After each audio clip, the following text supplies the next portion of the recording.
3 years after it opened, WESH 2 Investigates has learned the state is trying to make a critical part of the I-4 Ultimate project safer. It is the long looping ramp from the 408 eastbound to I-4 East in downtown Orlando. In fact, just this afternoon, Orlando police say a car carrier trailer flipped onto its side and partially off of the ramp. No one was hurt. WESH 2 Investigates' Bob Hazen uncovered records showing multiple vehicles running off the road while navigating this curve.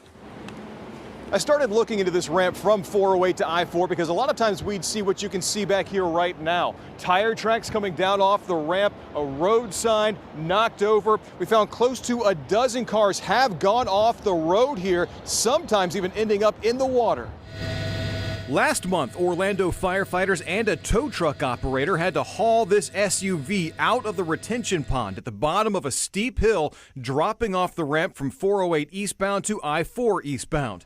Last year, they did the same thing with this car, stuck nose down in the middle of the pond. It's kind of dangerous, man. Roland Wright passes this retention pond almost every day. It's at the bottom of the ramp that opened in 2020, part of the big I-4 Ultimate project. It's a big loop with a tight turn, and as you come around that bend, no barrier of any kind to block cars from going off into the grass. A guardrail or the guardrail with the wires that run through the post, that would be a lot better than this right here. When we drive past, we've often seen evidence here of crashes. Torn up dirt, palm trees knocked over, crews working to put signs back up after they've been run down. So I asked the State Department of Transportation for records. They show that since the ramp opened to February of this year, they've had at least 13 crashes here. 10 cars have gone off the ramp and 7 ended up in or near the retention pond's water.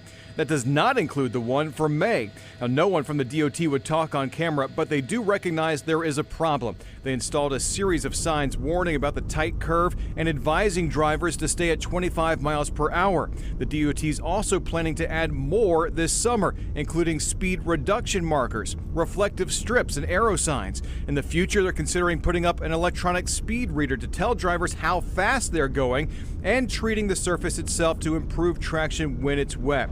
But why not a guardrail?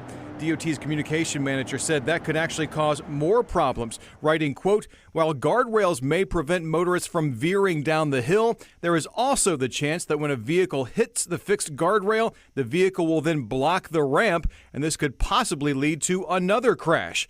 Despite all the crashes here, none of them have ended with anyone being killed or injured.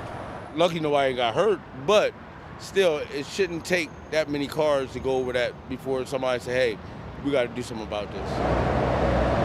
In Orlando, Bob Hazen, WESH 2 News.